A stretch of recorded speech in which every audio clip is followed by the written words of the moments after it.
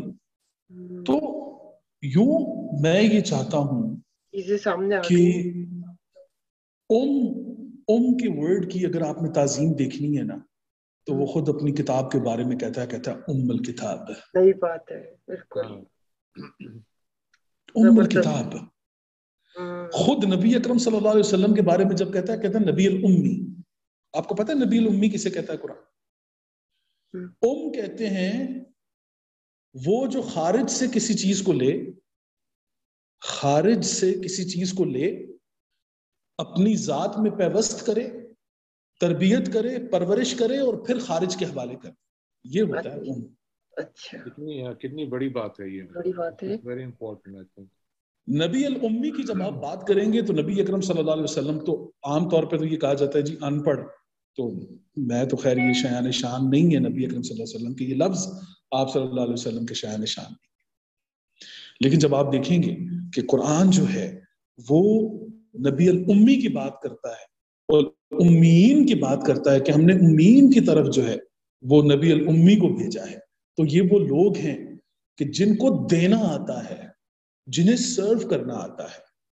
آپ پہلے سابقہ مذاہب کی طرف جب نظر دوڑائیں گے تو حالت تو یہ تھی کہ خدا سے مانگنا سیکھ لیا ہے، لیکن جب قرآن پھر جب نبی صلی اللہ علیہ وسلم کے دربار محمد، کردار محمد کی میں بات کروں گا کہ وہاں پہنچتا ہے تو وہ کہتا ہے یسألونک ماذا ینفقون. وہ انسان جو کل تک مانگتا رہتا تھا اب نبی صلی اللہ علیہ وسلم کے بعد اس قابل ہو گیا کہ وہ پوچھتا ہے کہ آپ یسألونک، آپ سے پوچھتے ہیں ماذا ینفقون، اللہ کی راہ میں کیا خرچ کریں. دینے کے قابل ہو گیا ہے یہ. سوچیں آپ انسان کی تعظیم اور اس کے وقار کو، اس کی تکریم کو. بڑی اچھی آپ نے، ہاں وہ جو آپ بات کر رہے ہیں مینجمنٹ کی اور سارا جو اللہ تعالیٰ نے جو عورت کو جو ان کا کیلبر ہے ان کا اور جو ان کو مقام ہے، جو قرآن سے آپ نے جو ریسرچ کی ہے اس سے تو لگتا ہے کہ وہ اتنا بڑا عورت کا درجہ ہے، اور بہت بڑا، ساری مینجمنٹ اور ساری اس میں جتنے بھی کیریکٹر بلڈنگ اور ان کی تربیت، جتنے بھی آدمیوں کی تربیت ہوئی ہے، بچوں کی ہے جو بھی، ان میں عورت کا تو بہت بڑا درجہ ہے، اس میں بہت بڑا کردار ہے، بہت بڑا کردار ہے. اور آپ دیکھیں گے جو کتاب کے اندر آپ دیکھیں گے کہ قرآن خاتم النبیین کے اس آخری حتمی ختامت الکتاب کے بھی، اس کتاب کے حوالے سے بھی کہ یہ آخری کتاب ہے، ہم کہتے ہیں یہ آخری رسول ہیں. تو وہ قرآن جب اپنے آخری درجات کے اندر داخل ہو رہا ہے تو وہ عورت کے جو سلیمان علیہ السلام سے پہلے تک اس کا کوئی نام نہیں ہے، کوئی ذکر نہیں ہے، ایک دم ملکہ بلقیس کی شکل میں. اور پھر عورت کا ایک اور رنگ دیکھیں جی، ملکہ بلقیس کی بات آ گئی تو پھر میں وہ بات ضرور کروں گا. آپ دیکھیں ملوکیت فرعون نے بھی کی ہے اور ملوکیت ملکہ سبا نے بھی کی ہے، لیکن ان دونوں کے اندر آپ زمین آسمان کا فرق دیکھیں گے.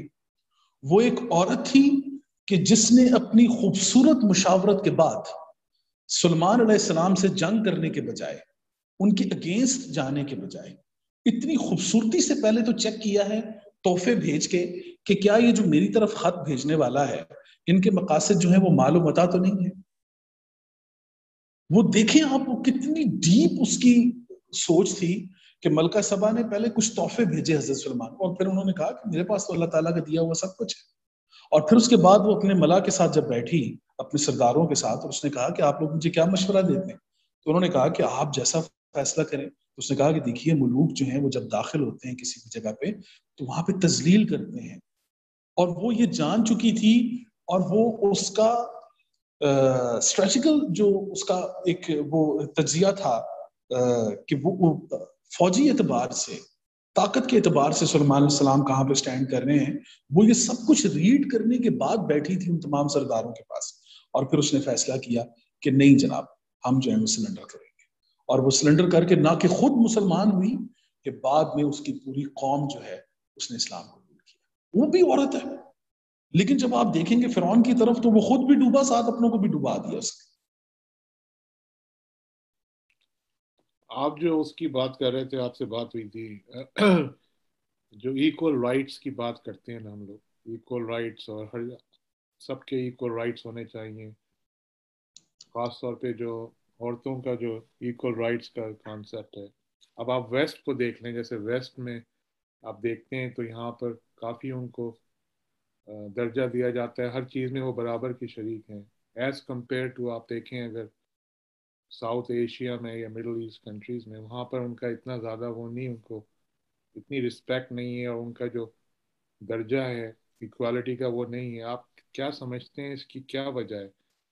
اس کو عورتوں کو اتنا سپریس کیوں رکھا گیا ہے؟ کیا آپ سمجھتے ہیں اس میں کچھ روایتیں جو چلی آ رہی ہیں اس کو انہوں نے اوپر کر دیا ہے، اور قرآن کو صحیح طرح انہوں نے اسٹڈی نہیں کیا، جیسے آپ بتا رہے ہیں کہ عورت کا کتنا بڑا مقام ہے؟ میں یہ سمجھتا ہوں کہ جسٹ ایک حدیث، کچھ لوگوں کو یہ اعتراض ہوتا ہے نا کہ قرآن کی بات کرنے والے حدیث کی بات نہیں کرتے. جسٹ ایک حدیث کو سمجھا جائے تو ان تمام باتوں کا جواب مل جاتا ہے. نبی اکرم صلی اللہ علیہ وسلم نے فرمایا، ہمارے ہاں مسئلہ ہمارا یہ ہے کہ ہم لوگ قرآن جو ہے وہ عربی میں پڑھتے ہیں، اردو میں پڑھتے ہیں، قرآن عربی میں پڑھتے ہیں اور حدیثیں ساری اردو میں پڑھتے ہیں. قرآن عربی میں، حدیثیں ساری اردو میں. حرام ہے ہم نے کبھی کسی حدیث کو عربی میں پڑھا ہو کہ ہم جان سکیں کہ یہ آپ صلی اللہ علیہ وسلم کا قول ہے یا یہ کہا جا رہا ہے کہ آپ صلی اللہ علیہ وسلم نے فرمایا ہے، اس کا سٹینڈرڈ کیا ہے. اب آپ آئیں اس بات کے اوپر. آپ صلی اللہ علیہ وسلم نے فرمایا کہ الجنہ تحت اقدام الامہات. عام اس کا ترجمہ، جنت ماں کے قدموں تلے ہے. حالانکہ، اور یہ ساری زندگی ہم اپنی اولادوں کو سناتے ہیں، جس کا بچہ خراب ہو، جس کے بچے کو بدتمیز ہو کوئی بھی، تو اپنے بچے کو کہتا ہے یہ دیکھو یار تمہاری ماں کے قدموں تلے تمہاری جنت ہے، اور وہ جناب جا کے نا اپنی امی کے پاؤں تو باہر ہوتا ہے. اس لالچ میں ٹھیک ہے، بہت اچھی بات ہے، لیکن جب ہم حدیث کے اوپر آئیں گے تو ہمیں پتہ چلے گا کہ اولاد کے ساتھ تو یہ خطاب ہی نہیں ہے. یہ خطاب اولاد کے ساتھ تو ہے ہی نہیں. یہ خطاب ہے جناب کہ الجنہ تحت اقدام الامہات. جنت کہتے ہیں وہ مقام کہ جہاں پر آپ جس کی باؤنڈری اتنی گھنی ہو کہ اس کے اندر آپ نعمتوں اور رحمتوں کا اندازہ نہ لگا سکیں. جنہ اس باؤنڈری کو کہتے ہیں کہ جس کے اندر رحمتوں اور نعمتوں کا اندازہ نہ لگایا جا سکے. تحت کا ورڈ جب ہمارے ہاں عدالتوں میں کہیں کسی کو سزا ہوتی ہے تو جناب آپ کو فلاں قانون کے تحت یہ سزا دی جاتی ہے. تحت کہتے ہیں تابع، کہ فلاں قانون کے تابع آپ کو یہ سزا دی جائے. اقدام کو ہم نے بنا دیا پاؤں، حالانکہ نبی اکرم صلی اللہ علیہ وسلم نے اقدامات کو کہا ہے.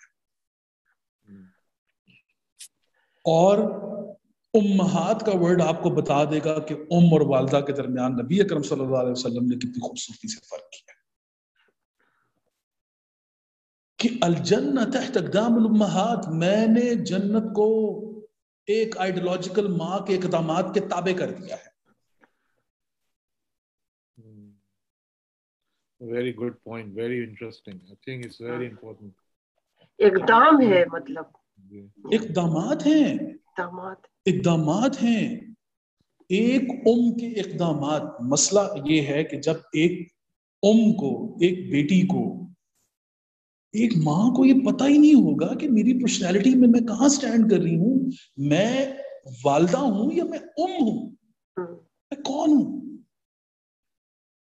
الجنہ تحت اقدام الامہات. کیا سے آپ اندازہ لگائیں کہ آپ صلی اللہ علیہ وسلم کا قول جو ہے وہ تو قرآن کو 4 چاند لگا دیتا ہے ہم جیسے جاہلوں کی، کہ جنہیں بالکل سمجھ نہیں آ رہی ہوتی بات.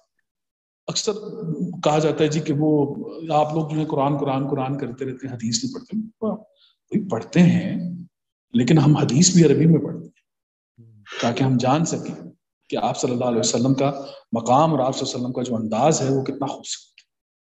صحیح. میں تو ابھی تک اسی پہ غور کرے جا رہی ہوں. وہ آپ یہ بتائیں جو زبیر بھائی، قوامون. ہاں جی یہ زبیر بھائی یہ بتائیں کہ لوگ جو فار ایگزامپل جو عربز ہیں، جو عربی میں حدیثیں پڑھتے ہیں، آپ کے خیال میں وہ سمجھتے ہیں کہ مطلب کیا ہے اس کا صحیح، یا وہ بھی نہیں سمجھتے؟ جناب عربوں کی تو آپ بات ہی نہ کریں کہ عربوں کا حال تو یہ ہے کہ جس طرح ہم اردو بولنے والوں کو اقبال سمجھ نہیں آیا، اس طرح ان عربی بولنے والوں کو قرآن سمجھ نہیں آیا. صحیح. عربی کا یہ عالم ہے، میں آپ دونوں کو بتاؤں کہ میرے دو دوست تھے، ایک شراری قبیلے سے اس کا تعلق تھا اور دوسرا جو تھا وہ رویلی قبیلے سے اس کا تعلق تھا، اور دونوں جو ہے وہ ٹریفک پولیس میں تھے. تو ایک دفعہ وہ دونوں ہمارے ہاں ارر جو ہے وہ ایک چیک پوسٹ تھی، تو وہاں سے بسیں آتی تھیں، تو ان بسوں میں ایک رشین بس جو تھی نا وہ آ گئی، رشین. تو وہ دونوں جو تھے وہ وہاں پہ کھڑے ہوئے تھے روڈ کے اوپر، اور وہ بس جو جب رکی تو اس بس میں سے ایک رشین جو تھا وہ اترا، اور وہ بارش تھا ماشاءاللہ، اور وہ اترتے ہی اس نے کہا کہ السلام علیکم ورحمۃ اللہ یا ایھا العرب.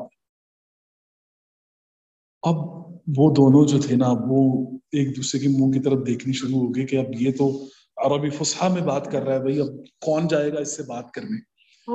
تو خیر اس نے کہا وعلیکم السلام ورحمۃ اللہ وبرکاتہ. تو وہ تھوڑا نزدیک آیا اور اس نے کہا یا اخ الکریم الى اين الطريق ليهديني لمكة المكرمة. اب یہ ہے عربی فصحا. اس نے کہا کہ وہ کون سا راستہ ہے کہ جو مجھے مکہ کی طرف لے جائے گا. اب اس کے آگے کھڑے ہوئے تھے ہم جیسے اردو بولنے والے، وہ جو عربی تھے کہ ان بیچاروں کو دونوں کو یہ نہیں پتا تھا کہ اب یہ عربی فصحا میں ہم سے بات کر رہے ہیں، وہ بھی دونوں عرب. میں نے قبائل کا بھی نام آپ کو بتا دیا کہ ایک شراری قبیلے سے تھا اور دوسرا جو تھا وہ رویلی قبیلے سے تھا. تو وہ جو رویلی قبیلے سے تھا وہ اس نے کہا کہ شراری کو کہ تم بات کرو.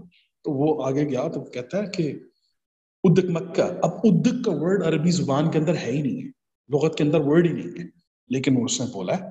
وہ کہتا ہے ادک مکہ، کہ تجھے مکہ چاہیے. کہتا ہے دوہج علی الطریق هذا. اب دوہج کا ورڈ بھی نہیں ہے. کہتا ہے دوہج علی الطریق هذا، اس روڈ سے تم جاؤ گے نا تم کت علی اليسار تلقى قدامك مکہ. کت کا ورڈ بھی نہیں ہے عربی کے اندر. تو اس نے کہا کہ اب وہ اپنی بہترین زبان بول رہا تھا کیونکہ وہ ان کی ٹریڈیشنل زبان ہے شمال کی، شمالی ایریے کی جہاں پہ ہم لوگ رہے ہیں. تو وہاں پہ قبائل کی اپنی اپنی زبان ہے. تو وہ اس نے بولا، تو آگے سے جو اس نے جواب دیا نا جی یہ ہے سننے والا.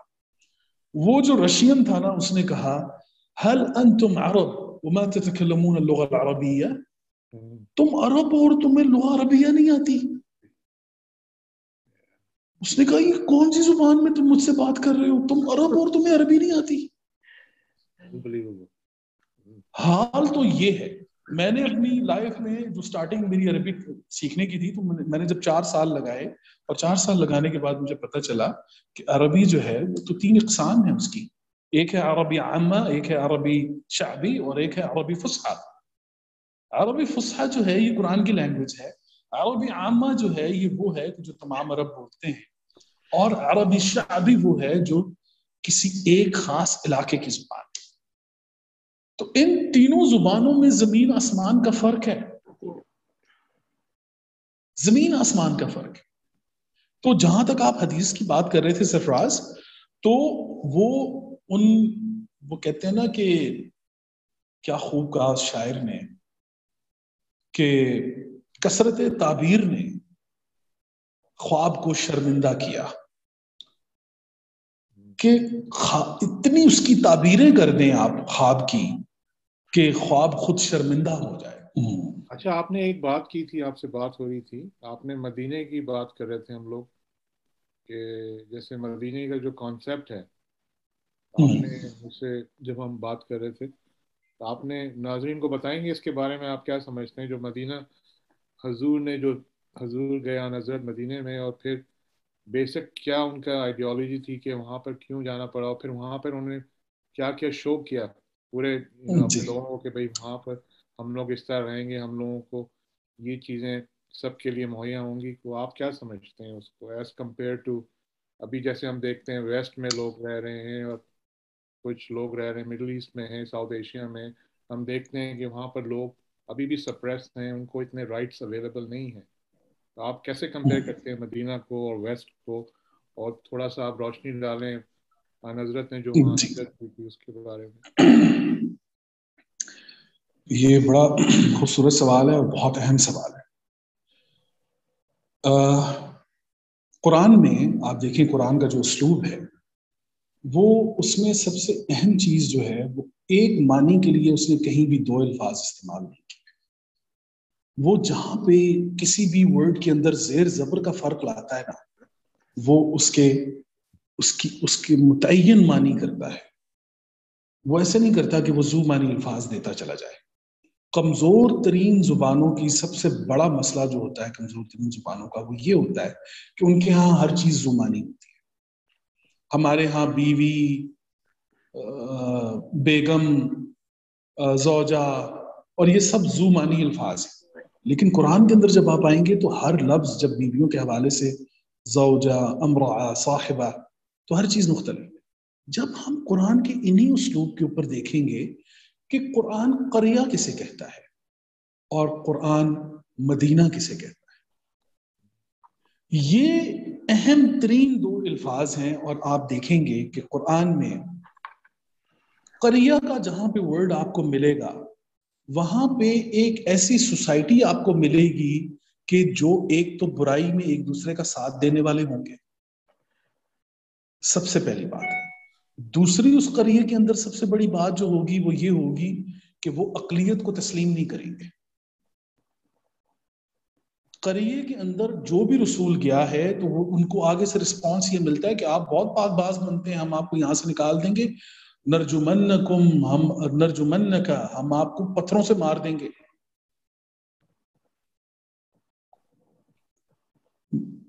قریہ کے اندر سب سے بڑا مسئلہ یہ ہوتا ہے کہ قریہ میں لوگ اقلیت کو تسلیم نہیں کرتے، حق خود ارادیت نہیں ہوتی. کسی نبی کو اپنے حق پر بات کرنے کی وہاں پہ وہ لوگ اختیار نہیں دیتے، جس کی وجہ سے وہاں پہ اللہ کا قانون مداخلت کرتا ہے. آپ ان اقوام کی طرف بھی دیکھیے، معذرت کے ساتھ ہم اپنے پڑوسیوں کی طرف بھی دیکھیں گے جو افغانستان ہے، اور ہم اپنے عراق کی طرف بھی دیکھیں گے کہ کیا وہ وجوہات ہیں کہ ہر 100 سال کے اندر یہ ملک جو ہیں یہ تباہ ہو جاتے ہیں. وہ کون سی وجہ ہے، وہ کون سی بات ہے؟ ہر خاص و عام انسان کی زبان پر یہ بات ہے کہ جناب یہ تو اللہ کے عذاب میں رہتے ہیں. عراقی بھی اللہ کے عذاب میں رہتے ہیں اور افغانی بھی اللہ. یہاں پہ ہر 100 سال بعد ایک قوم ان پر آتی ہے اور ان کو تباہ و برباد کر کے نکل جاتی ہے. اگر نہ بھی آئے تو آپس میں لڑتے رہتے ہیں. قریہ کے اندر یہ ہوتا ہے کہ وہ اقلیت کو تسلیم نہیں کرتے، حق خود ارادیت نہیں دیتے. لیکن جب آپ مدینہ پہ آئیں گے تو مدینہ کی سب سے بڑی خوبصورتی یہ ہوتی ہے کہ مدینہ کے اندر اقلیت کا اعتراف ہوتا ہے. انسانی اخوت، مدینہ کہتے ہی اس جگہ کو ہیں جہاں پہ اقلیت کو تسلیم کیا جائے اور حق خود ارادیت کو تسلیم کیا جائے، وہ بھی برابری کے قوانین کے اوپر. ایسا نہیں ہوگا. قرآن نے کہا نا کہ لقد کرمنا بنی آدم، کہ ہم نے انسان کو انسان ہونے کے ناطے جو عزت دی ہے اس کو تو بحال رکھو. انسان کو انسان ہونے کے ناطے ہم نے جو عزت دی ہے اس کو تو کم از کم بحال رکھو.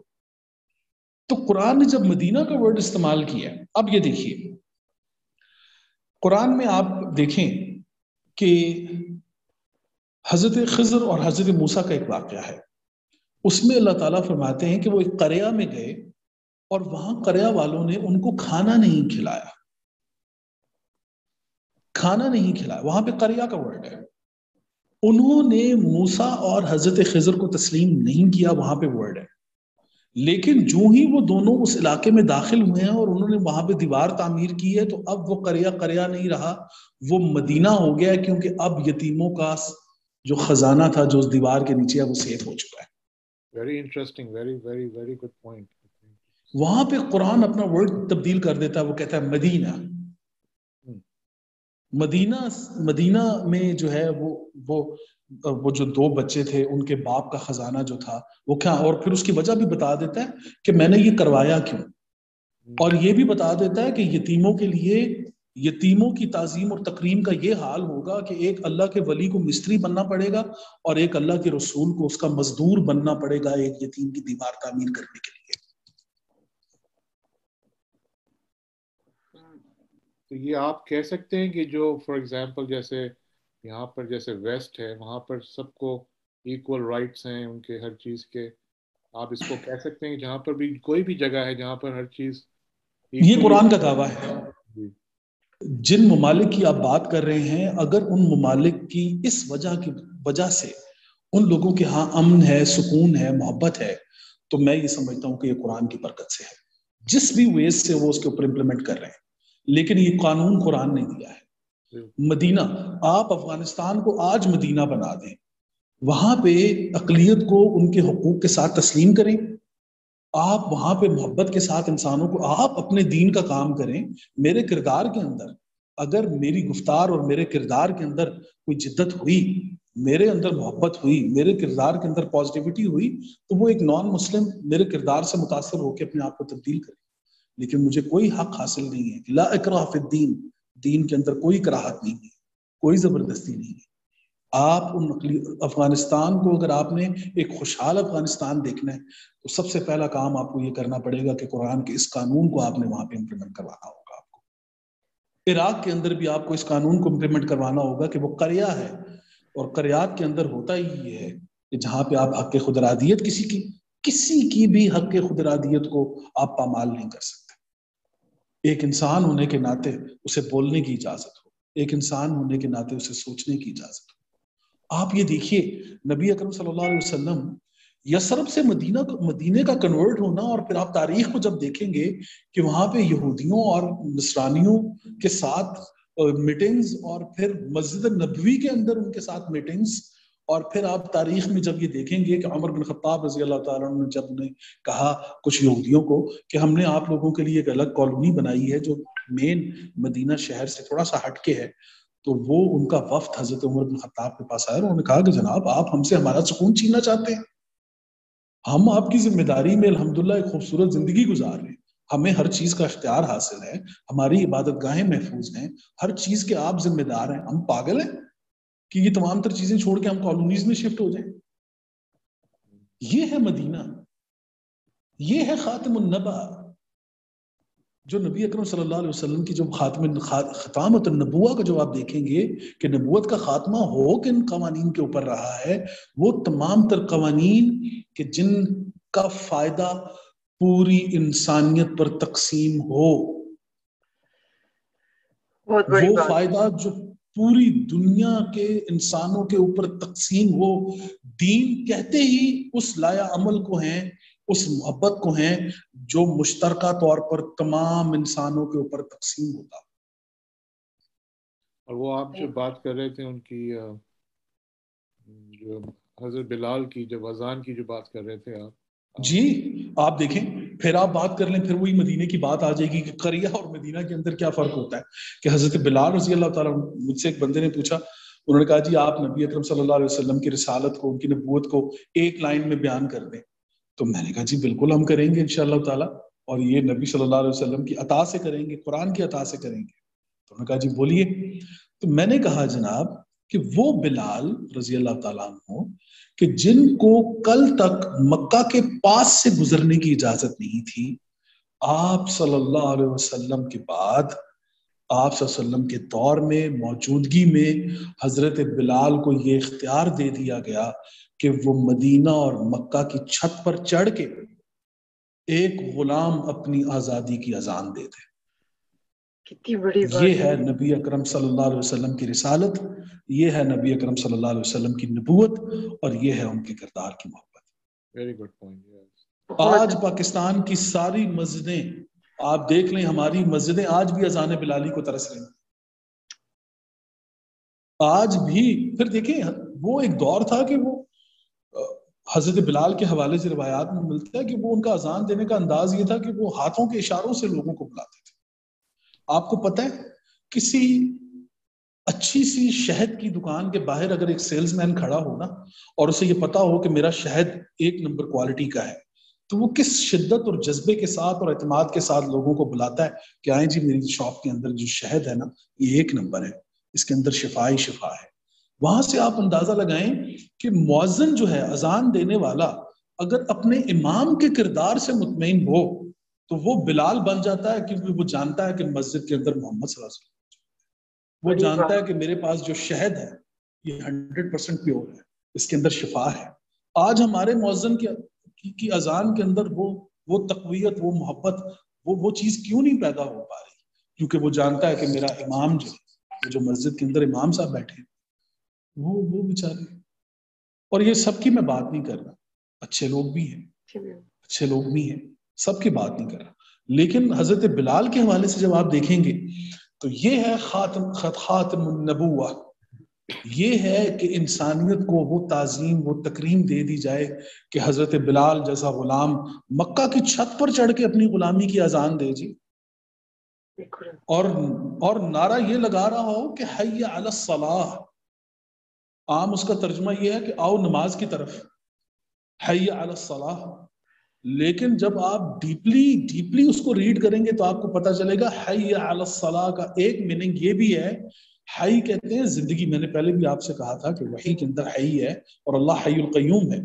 حی علی الصلاح، صلاح کے اندر صلاحیت ہے، آؤ کہ اب وہ مقام آ چکا ہے کہ زندگی حاصل کرو اپنی صلاحیتوں سے، آؤ تمہیں ان صلاحیتوں سے لبریز کر دیا جائے گا کہ تمہیں زندگی مل جائے گی۔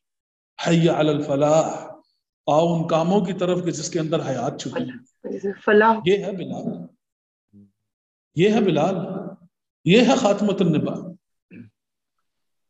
تو جب تک ہم لوگ مدینہ اور قریہ کے فرق کو نہیں جانیں گے، دیکھیے یہاں ہماری اقلیت میں، ہماری جو اقلیتیں ہیں یا جو کچھ بھی ہے، ہم جامعۃ ایک جگہ پہ بیٹھے ہوئے تھے، میں نام نہیں لیتا، تو وہاں پہ ہم لوگ بیٹھے ہوئے تھے، تو ایک کرسچن کمیونٹی تھی ہمارے ساتھ، وہ بڑے پیارے ہمارے بھائی ہیں، دوست ہیں ہمارے، وہ بیٹھ کے بات چیت کر رہے تھے، تو کہتے ہیں دیکھیں جی ہماری عبادت گاہیں جلا دی جاتی ہیں، ہمیں مار دیا جاتا ہے، ہمیں ہی ٹارچر کیا جاتا ہے، ہمیں ہی یہی سب کچھ کیا جاتا ہے، اور پاکستان کے اندر کیا جاتا ہے۔ میں نے انہیں کہا کہ میں نے کہا دیکھیں، میں آپ سے ہرگز یہ نہیں کہوں گا کہ جو 5 لاکھ بندہ افغانستان کے اندر مرا ہے وہ عیسائیوں نے مارا ہے، میں یہ کہوں گا کہ وہ شر پسندوں نے مارا ہے۔ میں آپ سے یہ نہیں کہوں گا کہ عراق کے اندر جو لاکھوں افراد کی جان لی گئی ہے وہ عیسائی نے مارا ہے، میں آپ سے یہ کہوں گا کہ وہ شر پسندوں نے مارا ہے۔ میں کبھی کسی مذہب کو ہٹ کر ہی نہیں سکتا، میرے نبی کی یہ تربیت نہیں ہے، میرے نبی کی یہ پرورش نہیں ہے۔ ہم ہمیشہ اقلیت سے محبت کے ساتھ پیش آتے ہیں، ساری زندگی آتے رہے۔ ہم تو پاکستانی ہیں بھئی، ہم لوگ تو ایک ایسے ملٹیپل کلچر کے اندر سے نکل کے آئے ہیں کہ جہاں پہ ایک طرف ہندو رہتا ہے، دوسری طرف سکھ رہتا ہے، سامنے عیسائی رہتا ہے، کوئی بودھی ہے، کوئی فلاں ہے، کوئی فلاں، ان سارے ملٹیپل کلچرز کے اندر محبت کے ساتھ رہنے والے لوگ، ہم لوگ تو وہاں سے نکل کے آئے ہیں۔ تو آپ ہمیں یہ نہ بتائیں کہ ہمارے دلوں میں استغفر اللہ اقلیت کے لیے کوئی نفرت ہے یا کوئی ایسی بات، ہمارے دلوں میں ایسی کوئی بات۔ تو مین چیز جو سرفراز بھائی نے بہت خوبصورت سوال کیا ہے کہ یہ برابری آئے گی کیسے؟ یہ تب آئے گی برابری کہ اگر ہم اپنے ملک میں ایک خوبصورت سے، ہم صرف نعروں کے اندر نہیں کہ یہ مدینہ ہے جی، ہم اسے ریاست مدینہ بنا رہے ہیں، ریاست مدینہ یہ تب بنے گی جب یہاں پہ اقلیت محفوظ ہوگی۔ اگر میں یہ چاہتا ہوں کہ امریکہ میں ہماری مساجد محفوظ رہیں تو ہمیں یہاں پہ ہندوؤں کے مندروں کو اور عیسائیوں کے چرچ کو محفوظ کرنا ہوگا۔ یہ ہے قرآن، یہ ہے دین۔ وہی مساوات بھی۔ بہت اچھی بات کی آپ نے زبیر بھائی۔ یہ بتائیں کہ جو قرآن، جیسے آپ نے اتنی ریسرچ کی ہے اور اس کو دیکھا ہے، قرآن میں جو چیزیں ہیں، جیسے لیسنس کی بات کرتے ہیں نا، جیسے امریکہ میں کہتے ہیں لیسنس، تو قرآن میں جو کانسیپٹس ہیں، آپ کے خیال میں پرابلم اس لیے ہو رہی ہے کہ لوگ کانسیپٹ سے ہٹ گئے ہیں جو قرآن نے بیان کیے ہیں؟ اللہ تعالیٰ نے اپنے میسج میں، قرآن میں جو کانسیپٹ بتائیں، بجائے کانسیپٹس کو اپنے کلیئر کریں اور کانسیپٹ پہ رہیں، وہ ان زیر زبر اور پیش پہ پڑ گئے، اس لیے پرابلم ہو رہی ہے آپ کے خیال میں؟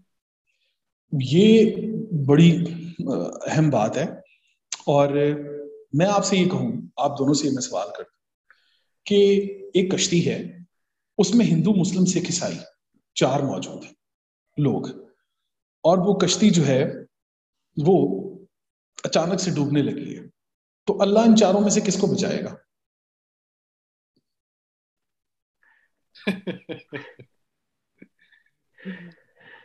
بڑا اچھی آپ نے وہ سوال کیا جی, لیکن وہ یہ سب چاہیں گے خود بچ جائیں. نہیں کیا تھا, میں دوبارہ سنوں گی, کیا کوشچن تھا دوبارہ دوبارہ ہے نا, سنیں جی سنیں. ایک کشتی ہے, اس میں 4 لوگ ہیں, ایک ہندو, مسلم, سکھ, عیسائی. ان 4 میں سے کشتی ڈوبنے لگی ہے, اللہ ان 4 میں سے کس کو بچائیں گے؟ جس کو سوئمنگ آتی ہو. واو, گریٹ. اچھا, اب یہ دیکھ لیں کہ اگر ایک مسلمان بہت ہی خوبصورت قرأت کرے, ایک عیسائی بہت ہی خوبصورت انداز میں اپنی بائبل کو پڑھے, ایک سکھ اپنی گرانتھ کو وہ بڑے خوبصورت انداز میں پڑھے, ہندو اپنی رامائن کو بڑے خوبصورت انداز میں پڑھے, بات تو یہ ہے کہ سوئمنگ کا کانسیپٹ جسے پتا ہے نا جی, وہ کامیاب ہو جائے گا. قرآن ہمیشہ بیس کرتا ہے اپنی آیات میں 3 چیزوں کو وہ لے کے آتا ہے. ایک تو وہ لاتا ہے فارمولا, سیکنڈلی وہ فارمولا مینز میتھڈ, ایک تو وہ میتھڈ دیتا ہے, دوسری بات وہ آپ کو کانسیپٹ دیتا ہے, تیسری بات وہ مقصد اور نتیجہ دیتا ہے. میں آپ کے سامنے بیٹھا ہوا ہوں اور میں آپ کو قرآن کی آیت پڑھ کے سنا رہا ہوں, تو ایک باشعور انسان سب سے پہلے مجھ سے پوچھے گا کہ جناب آپ نے مجھے آیت سنائی ہے, اس کا ترجمہ آپ نے مجھے سنایا ہے, آپ مجھے یہ بتائیں کہ اس کے اندر مقصد کیا ہے, اس کا کانسیپٹ کیا ہے, اس کا فارمولا کیا ہے, میتھڈ کیا ہے, اس سے مجھے کیا حاصل ہوگا, مجھے اس سے کیا فائدہ ہے. لیکن جب میں آپ کو ایک آیت سناؤں اور آپ آخر میں کہیں کہ سبحان اللہ اور میں کہوں صدق اللہ العظیم, اور بات ختم. بہت زبردست بات کہہ دی آپ نے, زبردست.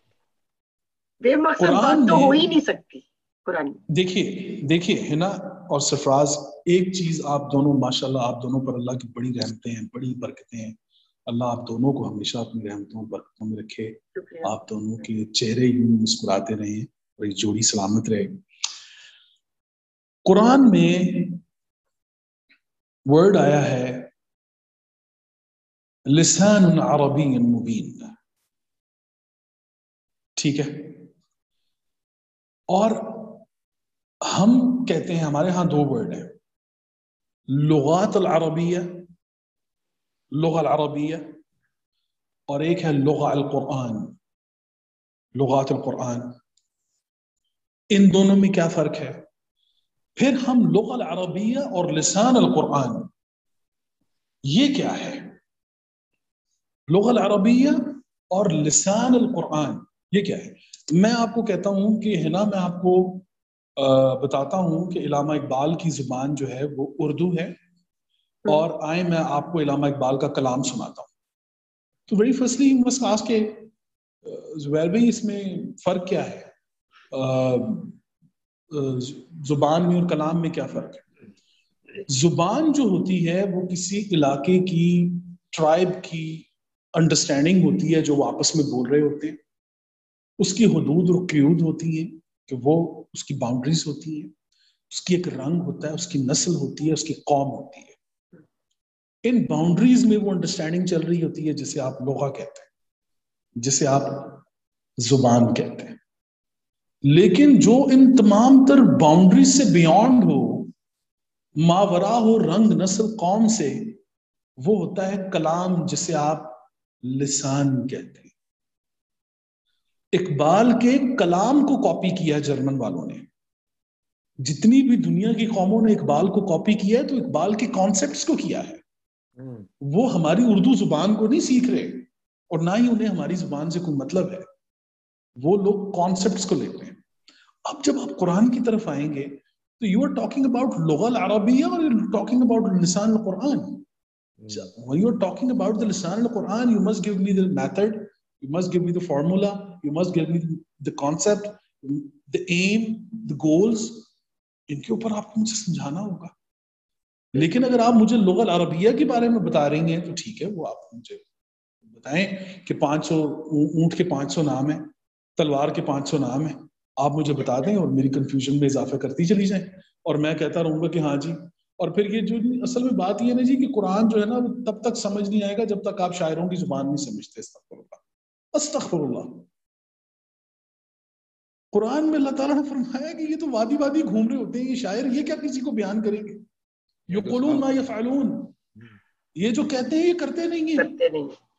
اور ہمارے ہاں سبق ہمیں یہ دیا جاتا ہے کہ جناب پہلے شاعروں کی زبان سیکھ لیں نا آپ، اگر آپ نے قرآن سیکھنا ہے.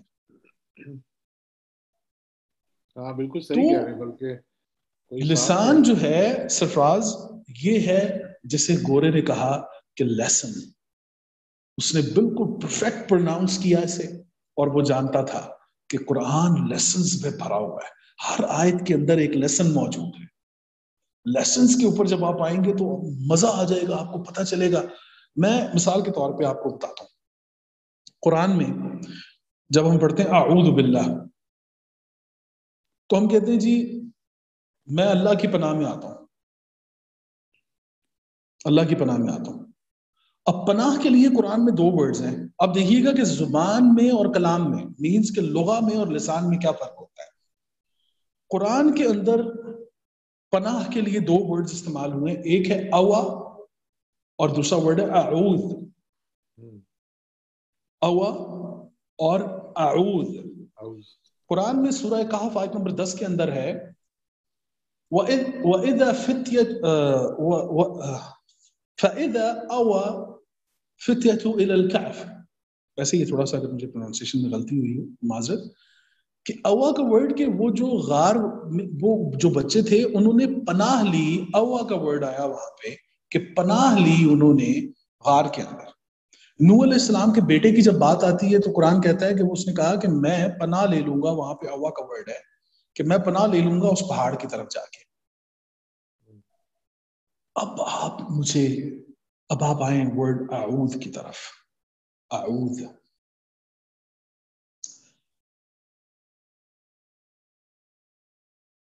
بات کے اوپر، چھوٹی چھوٹی غلطیوں کے اوپر، چھوٹی چھوٹی بڑی بڑی باتوں کے اوپر وہ قرآن، وہ اللہ جو گردنیں آزاد کرنے کی بات کرتا ہو، جو آزادی کا درس دیتا ہو، جو یہ کہتا ہو کہ ہر انسان کے پاس چانس اینڈ چوائس ہے، حق خود ارادیت ہے، اس رب کے حوالے سے یہ بات کرنی کہ وہ پناہ گزینی کو پسند کرتا ہے. کسی بھی قوم کے لیے پناہ گزینی کا ورڈ آپ مجھے بتائیں کہ یہ کتنا زبردست سلو پوائزن ہے کہ کسی بھی قوم کو ایک پناہ گزینی کی طرف لانا، کہ وہ رب تو اتنا کمال ہے، اس رب کا اتنا جمال ہے کہ وہ انسان کو عبد کہہ کے پکارتا ہے، حریت والا. وہ انسان کو کسی کی پناہ میں نہیں رکھتا، وہ یہ کبھی بھی نہیں یہ چاہتا کہ آپ میری بھی پناہ میں آئیں. عوض کسے کہتے ہیں یہ دیکھیے گا آپ ذرا. عوض کہتے ہیں بکریوں میں سے ایک بکری بیمار ہو گئی، آپ نے اس بکری کو اٹھایا، بدو ایسے کرتے تھے ہم نے دیکھا، اس بکری کو اٹھایا، وہ بیمار ہے، اسے بالکل اپنے خیمے کے سامنے ایک جنگلے کے اندر بند کر دیا، اس کی خوب تیمارداری کی، اس کو خوب دوائیاں دی، اس کو کھلایا پلایا، اور ایک خاص قسم کی نگاہ اس کے اوپر رکھی جائے. اس خاص قسم کی نگاہ کو کہ جس سے نگہداشت حاصل ہو اسے کہتے ہیں بدو عوضہ، کہ اس نے اس کی نگہداشت کی. وہ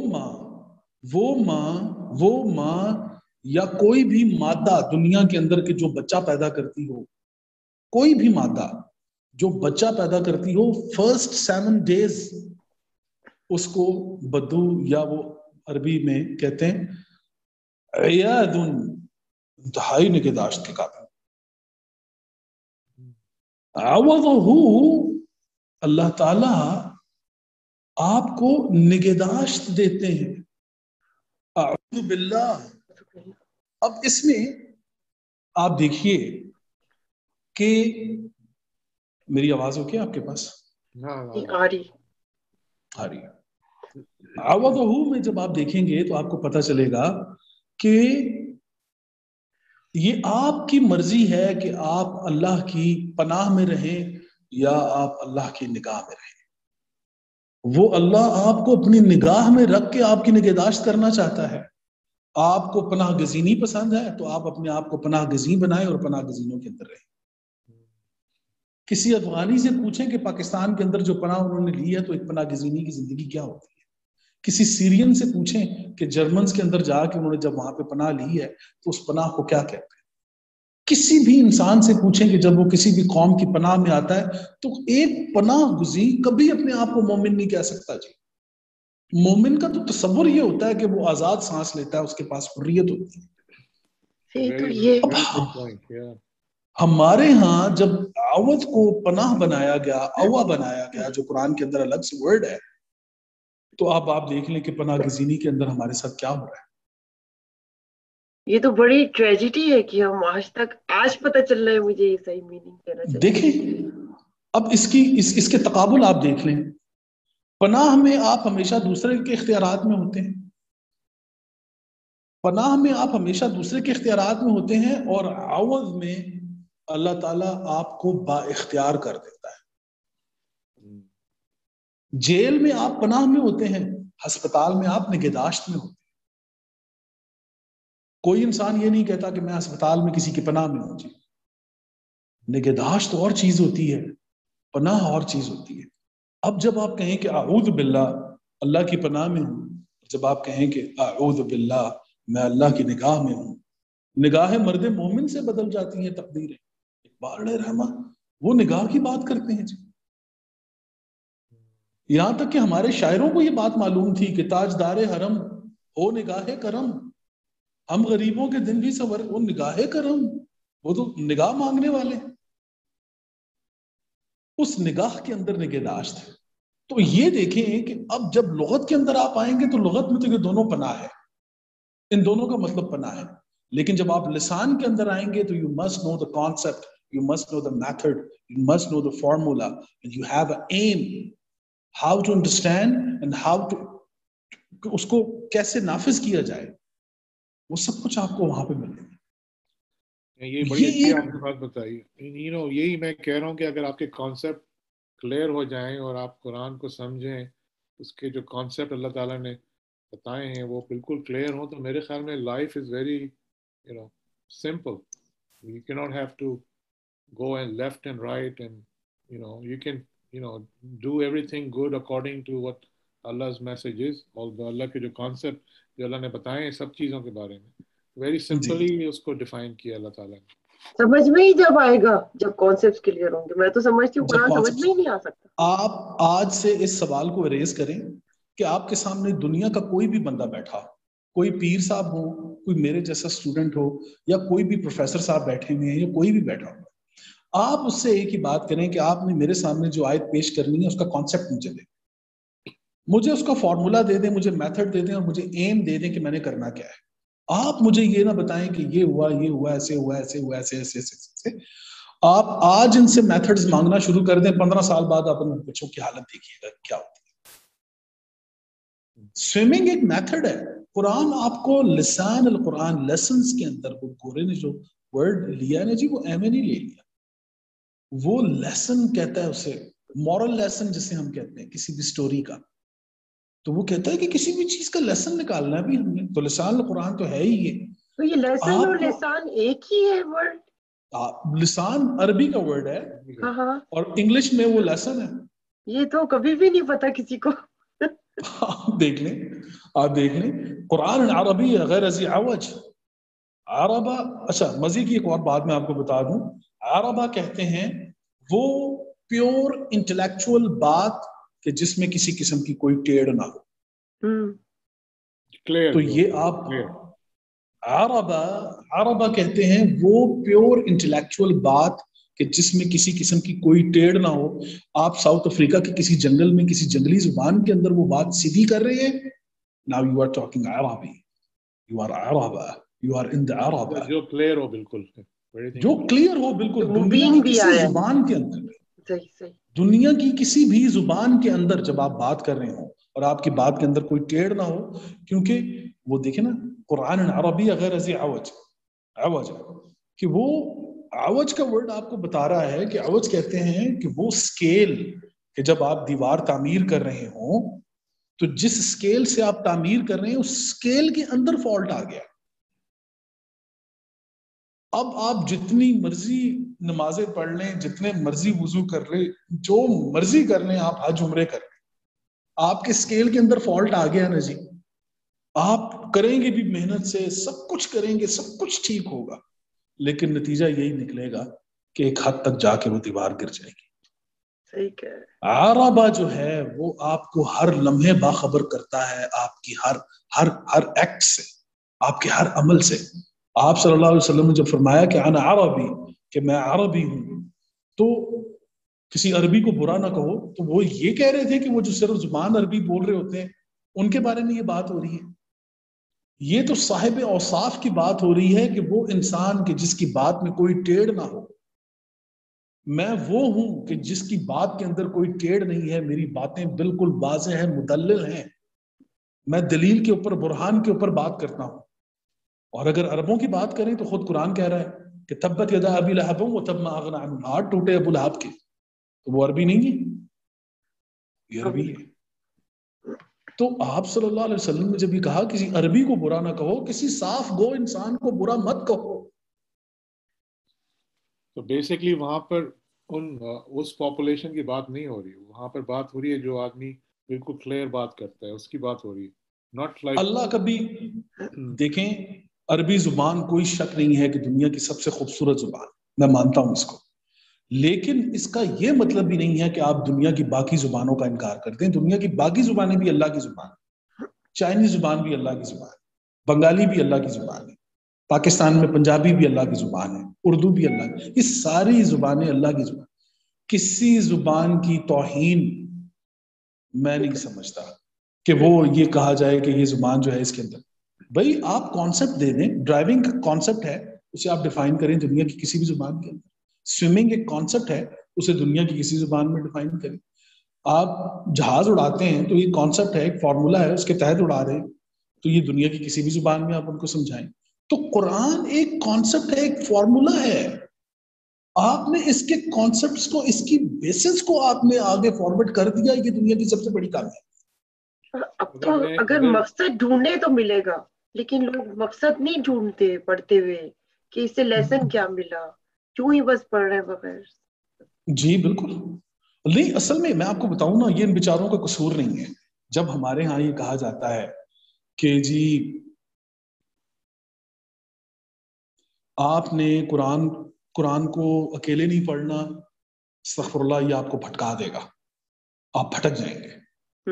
یہ آپ کو کہا جائے کہ جی نہیں، آپ نے قرآن جو ہے نا وہ بالکل، اور پھر ایک خاص اینک سے پڑھنا ہے. میرا اپنا اگر ایک مکتبہ فکر ہے تو میں اپنے بچے سے یہ کہوں کہ پہلے تو میرے مکتبہ فکر کی اینک پہنو اور پھر اس کے بعد تم اس قرآن کو کھولو. اور جہاں کہیں وہ کوئی بات میرے مکتبہ فکر سے بالکل الگ ہوتی گئی تو میں فوراً اصحاب قریہ بن جاتا ہوں، اہل مدینہ نہیں ہوتا. تو ہمیں سب سے پہلے قرآن کی طرف اوپن مائنڈ بچوں کو. اور یہ دیکھیں، مجھ سے اکثر لوگ پوچھتے ہیں سر یہ بتائیں کہ میں کون سی تفسیر پڑھوں، سر مجھے یہ بتائیں کہ میں کون سا ترجمہ پڑھوں. اکثر لوگ مجھ سے، زیادہ تر بچیاں سوال کریں.